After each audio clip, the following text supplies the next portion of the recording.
Good day, I'm Mark Lund. On today's episode, we will be analysing the 2015 HDB market and also consult a few agency research experts to find out more on their opinion.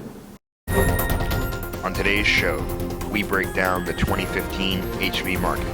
Find out 3 important trends for HDB buyers this year. Next on XTV with your host, Mark Lund. So before we ask an agency expert what they think about the HDB market in 2015, let's break down SRX Property's 3 points of emphasis for the 2015 HDB market. We will be answering the 3 important questions about the HDB market in today's episode. What's going to happen to HDB resale volume this year? As you can see from this graph, HDB resale volume was reacting in 2013, whereas in 2014 it was stabilizing. Therefore, now that HDB resale volume is stable, it is unlikely to shrink significantly in 2015, providing there are no changes in government policy. The next thing everyone wants to know is location, location, location.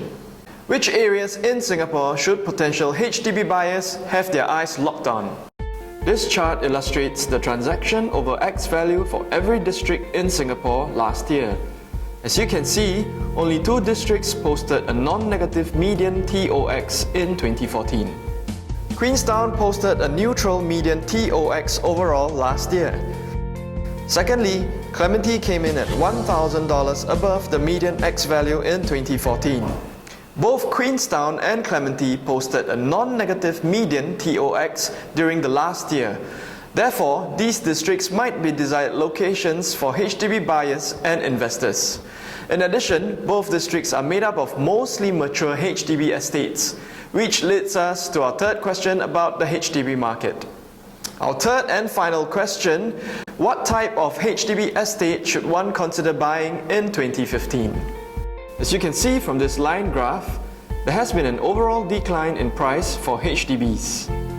However, not all HDB estates in Singapore have declined the same amount. Prices for non-mature HDB estates are represented by the light green line. As you can see, they have declined more than the overall HDB market in 2014.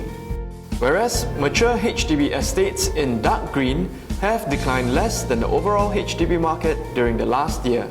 Therefore, if this trend continues, it might make more sense to invest in a mature HDB estate in 2015 because it historically has been less susceptible to price decline than a non-mature HDB estate.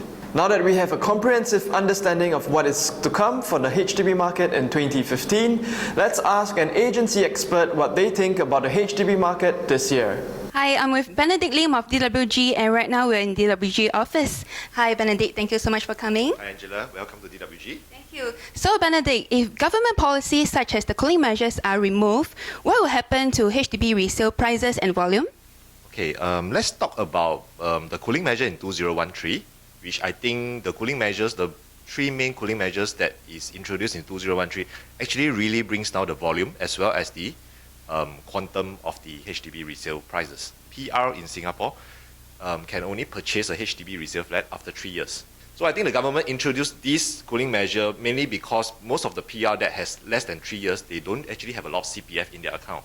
So these are the ones who actually buy over COV and they actually drive up the quantum for HDB resale flat. Now we come to the second point. The second point, which is the TDSR as well as the MRSR. Okay, this actually significantly brings down the price of HDB prices during then when they introduced this cooling measure, was because some of the very prime area HDB, they are actually calling for very, very high price.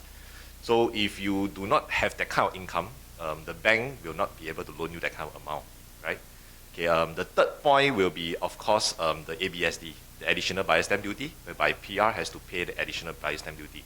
Okay, during then, we actually face quite a number of percentage of PR buyers. They always go for the smaller units in the market, whereby a lot of them, they actually save up enough of cash and they wanted to come out to purchase a unit of their own instead of carrying on renting. But to the point when the ABSD was introduced, right, they have to fork out like another 20 or maybe another 10 to 20K. So to them, it is quite a constraint to their budget.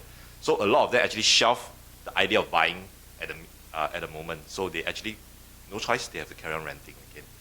So if you ask me if these three main cooling measures that was introduced in 2013 out of the 7, if these three main cooling measures is going to be removed, definitely I think the resale market will have a sharp jump up as well as the prices. That's my thought. So SJ, if the government were to remove the policies such as the cooling measures, what will happen to HDB resale in terms of the transaction prices and volume? Okay, we feel that the measures are actually in place for a reason, and that is to prevent the prices from going to the extreme. What we feel will happen moving forward is that prices will continue to just a bit slightly because it's more or less already stabilized. However, we feel that more buyers might be coming back to a market if they can overcome the psychological barrier that this may not be the time to buy, or the government could be coming out with further interventions that is going to help them or maybe could be against them. And if the buyers feel that they are able to afford this, they might be coming back to the market. So we are hoping that perhaps volume might be going up and prices will have stabilized by then, and along with other cooling measures that are irreversible. For example, the supplies of BTO that is already been committed to be built, the prices should already be stabilized. However, the volume can be expected to go up maybe by another 9 to 10%. And that concludes our 2015 HDB market trends and analysis. Join us next week where we take an in-depth look at managing your mortgage payments in an increasing interest rate environment. I'm Mark Lun. Have a good day.